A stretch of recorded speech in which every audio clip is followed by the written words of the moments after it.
Good morning guys, in front of me is XIAOMI Pad 8 Pro, and let me show you how to check total screen time.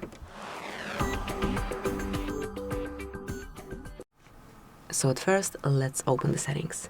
Then find and select digital wellbeing and parental controls. And here you've got kind of basic data. If you want to explore it a bit more, just mark in the middle of the screen, and here you can check statistics for each day. You can check screen time, notifications received, or times opened. Here you can send feedback, check your data, check privacy policy, terms of service, and so on. And here you can pick some particular app and check statistics for this app only. It can be checked daily or hourly. So this is it.